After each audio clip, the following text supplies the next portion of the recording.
Miss হবে না আপনার পছন্দের টিভি শো, দেখুন জি5 অ্যাপে একদম ফ্রি। স্বপ্নীলা, মিষ্টি ঝরাতে স্রোত, কেমন লাগছে এই চরিত্রটা করতে? ভীষণ ভালো লাগছে। মানে আমি এমনি তো ঝগড়া করতে পারি না, এমনি অত স্পষ্ট কথা বলতে পারি না, তো মানে চেষ্টা করছি এখন, মানে শিখে ক্যারেক্টার থেকে শিখে আমি রিয়েল লাইফে অ্যাপ্লাই করছি কি সবাইকে স্পষ্ট কথা বলা উচিত। আগে তুমি এরকম ছিলে না? না, মানে তুমি চরিত্রের মতো হয়ে যাচ্ছে ধীরে ধীরে। হ্যাঁ। বাবা কি বলছে, কতটা স্রোতের মতো স্বপ্নীলা? স্রোতের মতো মানে পুরোটাই স্রোতের মতো, এই স্রোতই বয়ে চলেছে, বয়ে চলেছে। যখন তখন একটা কিছু পেলেই হলো, টকবক টকবক টকবক টকবক। কিসের আগে দিলাম মেশামশাই? কোনো ইস্যু নাই, কেন একটা পেলেই হলো। আবার কিরকম বলছে?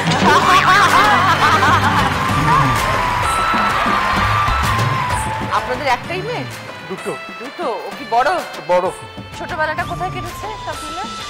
আসানসোলে বড় হয়েছে। আচ্ছা, ওখানে স্কুল? হ্যাঁ, ওখানে স্কুলিং নিয়ে তারপর কলেজের জন্য এখানে এসে এই অভিনয় জগতে আসা। আচ্ছা, তাহলে বাবা মা এখন আসানসোলে থাকেন? আপনারা আসানসোলে থাকেন? না, ও এসছে, ও আর ওর মা ছিল 18 থেকে। আচ্ছা, আমি রেলওয়েতে ছিলাম, তো এবারে ওখান থেকে আমি উইকলি আসতাম। তো তারপরে তো ওর মায়ের একটা ইনসিডেন্ট হলো। মায়ের কি হলো? মায়ের ক্যান্সার হয়েছিল, 2021 মা মারা গেছে। ও, মানে তোমার কাছে যখন থাকতেন? হ্যাঁ, 2020-তে ওই ট্রিটমেন্টের জন্য আমাকে খুব আসা যাওয়া করতে হতো। তো অত ছুটির একটা প্রবলেম, একটা সিরিয়াস জব তো আমার। সবে এই ইন্ডাস্ট্রিতে এসেছি, সবে কাজ শুরু করেছি, মানে ফার্স্ট কাজ আমার একদম ইনিশিয়াল মান্থসগুলোতে। ওই সময়টাতে এত চাপ পড়ে যেত আমার, তো বাবা ওই সময় নিজের পুরো লাইফটা, পুরো ক্যারিয়ারটা স্যাক্রিফাইস করে আমার সাথে চলে এসেছিল আমাকে সাপোর্ট দেবে বলে, বিআরএস দিয়ে। একদিকে ও, একদিকে ওর মা, আপনাকে করতেই হবে। তো আমার ছোট মেয়েটাকে আবার ওখান থেকে 9-এ আবার নিয়ে এলেন এখানে, নিয়ে চলে এলাম এখানে। তাহলে কার উপরে রাগো স্বপ্নীলা? বাবা একা রয়েছেন, এক্ষুনি রাখবে, রেগে টেগে একদম কি হয়ে গেল, ওই ঘরে গিয়ে দরজা বন্ধ করে দিল। দরজা বন্ধ করে দিয়ে আবার চলে এসে কিছুক্ষণ পরে একদম জড়িয়ে ধরে দুই গালে দুটো দিয়ে দিল, ব্যাস বাবার হয়ে গেল, শেষ। রাগ দেখাই বাবার উপর, নিতা পাচাই সাধন করে দিই, বাবা মেনে যায়। এটা বললে কেন, ওটা বললে না কেন, এটা আগে বলনি কেন? স্বপ্নীলা, যখন মা চলে গেলেন 2021-এ, তখন নিশ্চয়ই বাড়ির দায়িত্ব তোমাকে অনেকটা নিতে হয়েছে। হ্যাঁ, ওই সময়টা খুব একটা স্ট্রাগলিং মানে সময় গেছে। এইটা এখন বলছে, তারপর বলবে উফ তুই একটু বড় হলি না, সব সময় আমাকেই সব করে দিতে হবে, ব্যাগ গুছিয়ে দিতে হবে আমাকে, এইটা পড়বি, এটা আয়রন করে দিতে হবে আমাকে। বাবা আয়রন করে দেয়? বাবা আমি বলে আলমারির থেকে খাটে বেশি জামা কাপড় জমা থাকে, আপনি তোলেন? ওই মাঝে মাঝে দেখি যেগুলো একদম নয় তো উঠেই রাখলাম, আর নয়তো থাক। এখন আপনার সময় কাটে কি করে? ও তো সকালে কাজে চলে যায়, আপনি কি করেন? ভীষণ আগুন পছন্দ করে। ও ভেরি গুড। আর রান্না বান্না ভীষণ ভালো রান্না করে, মানে আজ রান্না করি 2 মেয়ের জন্য। হ্যাঁ হ্যাঁ হ্যাঁ, রেস্টুরেন্টের থেকে ভালো রান্না তো বাবা করে। বাহ, ভেরি গুড। আর রান্নাটা আমার একটা প্যাশন, মানে বিভিন্ন রকম হোটেলে খেয়ে এসে ওর রেসিপিটা আমি নেই, নিয়ে ওটা ঘরে এসে ট্রাই করি, আর ওদের দুজনকে দিয়ে দেখতে হয়েছে, হ্যাঁ আসছে আসছে, হবে হবে, মানে আবার করো। এত আদর করে মেয়েদেরকে রাখছেন, জিনিসপত্র গুছিয়ে দিচ্ছেন, রান্না করে খাওয়াচ্ছেন, জামা কাপড় ইস্ত্রি করে দিচ্ছেন, এবার জীবনে যে আসবে সেটা তো কিছু করবে না, কিচ্ছু পারে না, তখন তো ওর দায়িত্ব। তখন কি হবে স্বপ্নীলা? তোমার বাবার মতন একজন কাউকে খুঁজতে হবে, যে বাবার তোমাকে রান্না করে। এক্স্যাক্টলি ওইরকম খুঁজে পেয়েছো কথা না। জীবনে কেউ এসেছে, আমি যে খবর পেয়েছি না, মানে আমি শুনছি না, দেখি দেখ।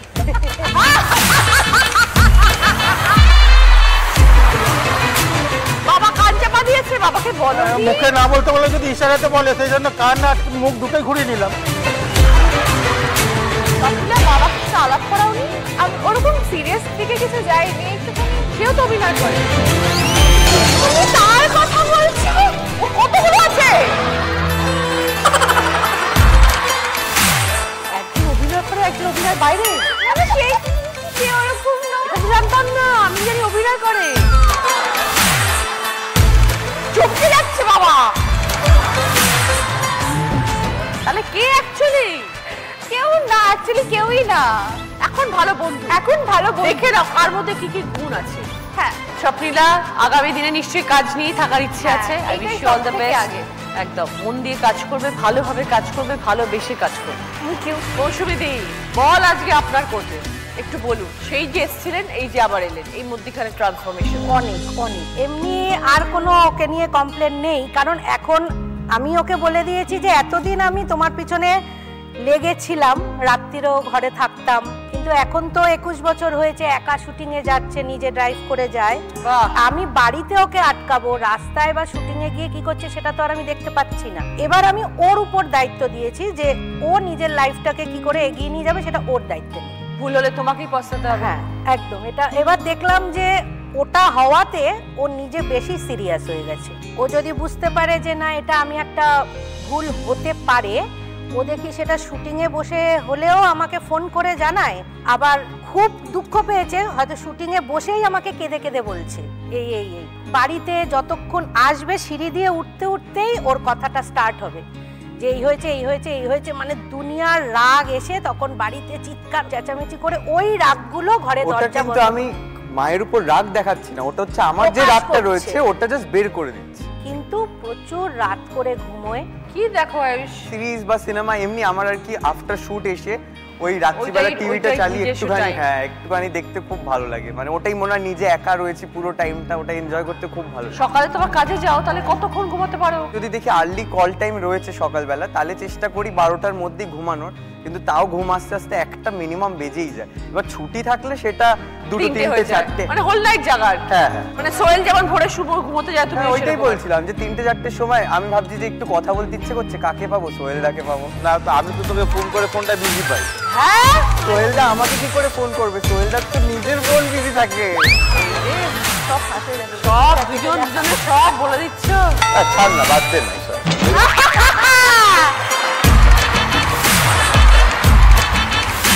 ওর আবার আরেকটা যেটা নেশা হয়েছে খেলা, ক্রিকেট।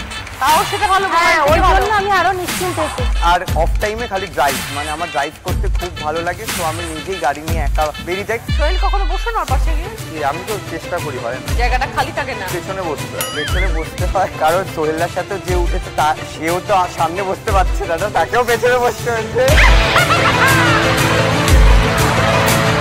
কোথায় বল মারবে, ও ছক্কা মারছে। কালকে রাতে ওর সাথে এই নিয়ে আমার কথাও হলো যে দেখ ভাই, সবাই দেখবে দেখবে, বুঝে শুনে কথা বলিস। তো এটা কেন করছে আমি বুঝতে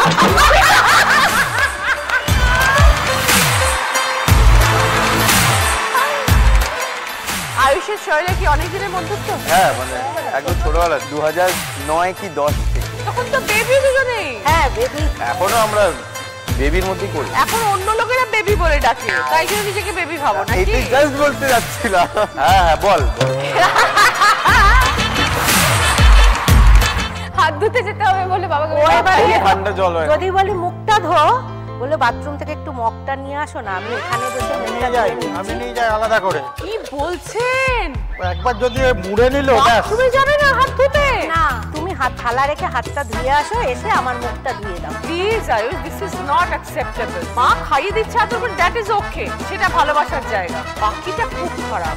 আরে এটা মাঝে মাঝে, এটা সবসময় না। আর এই জন্য আমি সবসময় মায়েদেরকে ডাকি, এবং তাই হচ্ছে জীবনের প্রকৃত অর্থে দিদি নাম্বার 1। সবসময় বাবুর মতো বাবা পাওয়া একদম ভাগ্যের ব্যাপার। অসুবিধে, ভালো থাকবেন। জি5 ডাউনলোড করুন আর সব এপিসোড দেখুন একদম ফ্রি।